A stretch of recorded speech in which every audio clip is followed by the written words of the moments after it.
Hi guys, കഴിഞ്ഞ എപ്പിസോഡിന്റെ അവസാനം ചെയർമാനാകാൻ blood line മാത്രം പോരാ, കഴിവുള്ള ആർക്കും ആ സ്ഥാനത്തെത്താം. അതോടെ നായകന്റെ മുന്നിൽ ഒരു പുതിയ അവസരം തുറക്കുകയാണ്. ഇനി എന്ത് സംഭവിക്കുമെന്ന് നമുക്ക് ഈ എപ്പിസോഡിൽ കാണാം. സീരീസ് തുടങ്ങുന്നത് തന്നെ മീറ്റിംഗ് കഴിഞ്ഞ് എല്ലാവരും പുറത്തു വരുന്നത് കാണിച്ചുകൊണ്ടാണ്.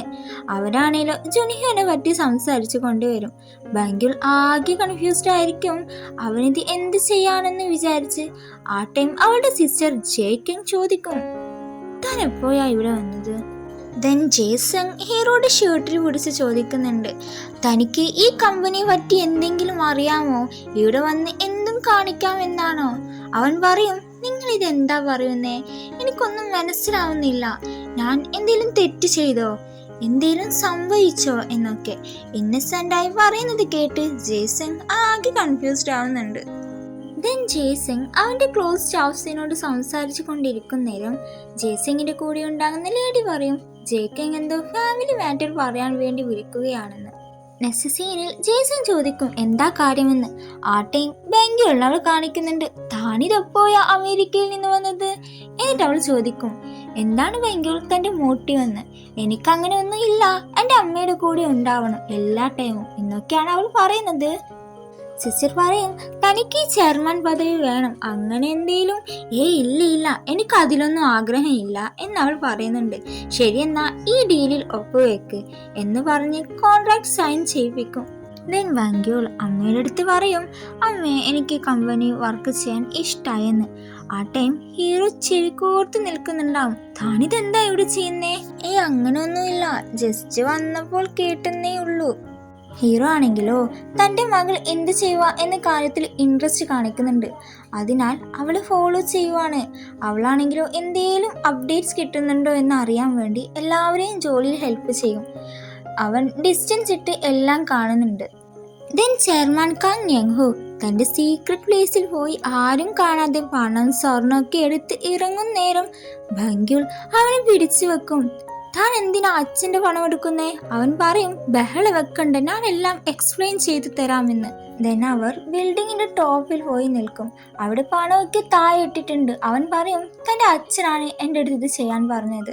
ഈ ചോയ്സിങ്ങിനെ പ്രൊട്ടക്റ്റ് ചെയ്യണമെന്നും തൻ്റെ അച്ഛൻ പറഞ്ഞു. തൻ്റെ സിബ്ലിങ്സ് ആണ് എന്നെ അന്ന് കുത്തിയിട്ടത്. ഈ ചോയ്സിങ് ഇങ്ങനെ ആവാൻ കാരണം അവരാണ്. എന്നാൽ താൻ പോയി പോലീസിൽ കംപ്ലൈൻറ്റ് ചെയ്യ് എന്നവൾ പറയും. അവരാണ് ഇത് ചെയ്തതെന്ന് ഞാൻ എങ്ങനെ കംപ്ലൈൻറ്റ് ചെയ്താൽ എൻ്റെ ജീവിതം എന്താവും? ഇത് തെളിയിക്കണമെങ്കിൽ നമ്മുടെ കയ്യിൽ പ്രൂഫ് വേണം. ചെയർമാൻ്റെ കയ്യിൽ പ്രൂഫ് ഇല്ല. പിന്നെ തൻ്റെ സിബ്ലിങ്സ് ഇത് മൊത്തം ഭരിക്കണമെന്നാണ് ആഗ്രഹിക്കുന്നത്. എന്നാൽ നീ അതിൽ ഡിഫറെൻ്റ് ആണ്. രഹസ്യങ്ങൾ മൊത്തം പുറത്തു കൊണ്ടുവരാനാണ് താൻ ആഗ്രഹിക്കുന്നത് എന്ന് പറഞ്ഞ് ജുൻ ഹ്യൂൺ അവിടെ നിന്ന് പോകും. നെക്സ്റ്റ് സീനിൽ ബാങ്കുൾ വീട്ടിൽ പോകും. അവിടെ അവളുടെ സിബ്ലിങ്സ് അമ്മയെ ഒരു വേലക്കാരിയായിട്ടാണ് കാണുന്നത്. ഇത് കണ്ട് അവൾക്ക് ദേഷ്യം വരും. അമ്മ മേട് ധരിച്ചിരിക്കുന്ന പോലെ ഡ്രസ്സ് ധരിച്ചിട്ടുണ്ടാവും. ഇതവൾക്ക് കണ്ട് സഹിക്കില്ല. അവൾ പറയും, അമ്മയെ എന്തിനാ ഇതുപോലെയുള്ള ഡ്രസ്സൊക്കെ ധരിക്കുന്നേ? ചെയർമാൻ എണീക്കുന്നത് വരെ ഇങ്ങനെ ചെയ്യേണ്ടി വരും. ആ ടൈം അവിടേക്ക് ജേക്കൻ എത്തുന്നുണ്ട്. എന്താ ഇവിടെ ചെയ്യുന്നേ? ഒന്നുമില്ല, ജസ്റ്റ് ഒന്ന് മൊത്തം കണ്ടതായെന്ന് അവൾ പറയും.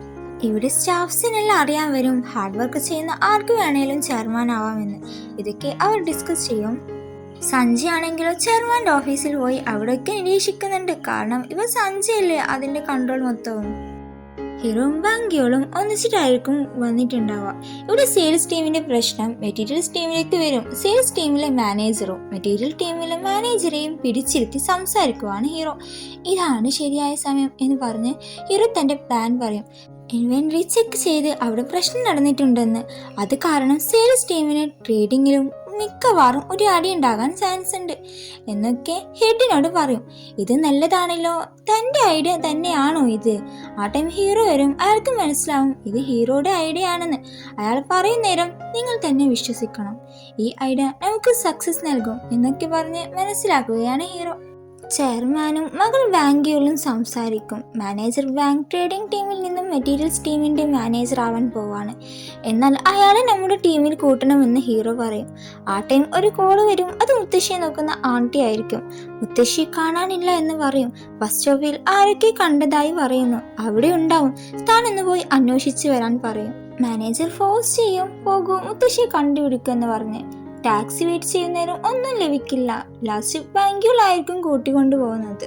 ജേസൺ ഡയറക്ടർ സാങ്ങിനോട് പറയും, ഞങ്ങളുടെ 300 ബില്യൺ ക്യാഷാണ് നഷ്ടമായത്, താനത് എത്രയും പെട്ടെന്ന് കണ്ടുപിടിക്കണമെന്ന് പറഞ്ഞ് ഏൽപ്പിക്കുന്നുണ്ട്.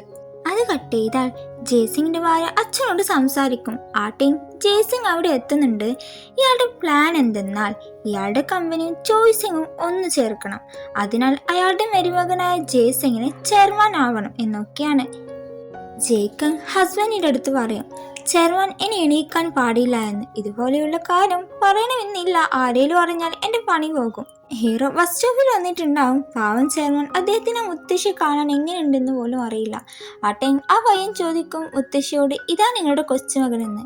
അല്ല എന്ന് പറയും. അവരെ ഒരു ഹോട്ടലിൽ കൊണ്ടുപോയി ഫുഡ് കൊടുക്കും. എന്നിട്ട് ആ പയ്യനോട് ക്യാഷ് കൊടുത്ത് യൂണിഫോം വാങ്ങിയിട്ടായിരിക്കും മുത്തശ്ശിയുടെ അടുക്കൽ പോകുന്നത്. അവർ സന്തോഷമായി കുറേ സംസാരിക്കുന്നുണ്ട്. എന്നിട്ട് മുത്തശ്ശിയെ കൂട്ടി ഹോസ്പിറ്റലിൽ ആക്കുന്നേരം വങ്കിൾ പറയും, അവർ എത്ര നന്നായിട്ടാണ് തന്നെ സ്നേഹിക്കുന്നത്. ഫ്ലാഷ് ബാക്കിൽ വങ്കിൾ അമേരിക്കയിൽ പഠിക്കാൻ പോകും. അച്ഛനെ ഞാൻ വെറുക്കുന്നു, അദ്ദേഹം എന്നെ അമ്മയിൽ നിന്ന് വിളിച്ചു. അത് അങ്ങനെയൊന്നും ആയിരിക്കില്ല, തൻ്റെ നല്ലതിനു വേണ്ടിയാണ് അച്ഛൻ അങ്ങനെ ചെയ്തതെന്ന് ഹീറോ പറയും. വങ്കിൾ ഹോസ്പിറ്റലിൽ അച്ഛനെ കാണാൻ പോകുന്നുണ്ട്. ചെയർമാൻ സീക്രട്ടായി നഴ്സിൻ്റെ അടുക്കൽ പറയും, ചെയർമാൻ്റെ ബോഡി ഇപ്പോൾ എങ്ങനെയുണ്ട്. ആരും കാണാതെ ക്യാമറൊക്കെ സെറ്റ് ചെയ്യുന്നുണ്ടവർ. നെക്സ്റ്റ് ഹീറോയുടെ ടീമും മെറ്റീരിയൽസ് ടീമും ഒന്നിച്ച് വർക്കാക്കാനായിരുന്നു പ്ലാൻ. അവർ അടുത്തുണ്ടായ റിപ്പോർട്ട്സിനെ പറ്റി ചോദിക്കും. തരാത്തതിനാൽ അടിയാവും. ഡയറക്ടർ സംഗ് അവിടെ നിന്ന് ഇറങ്ങും. ഇതൊക്കെ ഇവർ വാച്ച് ചെയ്യുന്നുണ്ട്. അവർ ഡയറക്ടർ സംഗിനെ ഫോളോ ചെയ്തു പോകും. ചെയർമാൻ റിയലൈസ് ചെയ്യും ചോയ്സിങ്ങിനെ കൺട്രോൾ ചെയ്യാനുള്ള എന്തൊരു പ്ലാൻ ആണെന്ന്. അതായത് അവരുടെ എതിർ പാർട്ടിക്കെതിരെ സപ്പോർട്ടായി. ചെയർമാൻക്ക് ദേഷ്യം വരുന്നുണ്ട്. ഇവിടെ ജേസൺ പുറത്തു നടക്കുന്ന 300 മില്യൺ ക്യാഷിന്റെ കാര്യങ്ങളൊക്കെ നോക്കുന്നുണ്ടാവും. ഡയറക്ടർ സംഗിന്റെ അക്കൗണ്ടിൽ ആ പണം കാണില്ല, അത് മൊത്തത്തിൽ ട്രാൻസ്ഫർ ആയി കാണും. ജേക്കങ് ആ ക്യാഷൊക്കെ തന്റെ ഫാമിലിയിൽ ഏൽപ്പിക്കും. എന്നിട്ട് നാട് വിടാനായിരുന്നു പ്ലാൻ. ആ കറക്റ്റ് ടൈം ആരോ ശക്തമായി ഫ്ലാഷ് അടിക്കുന്നുണ്ട്.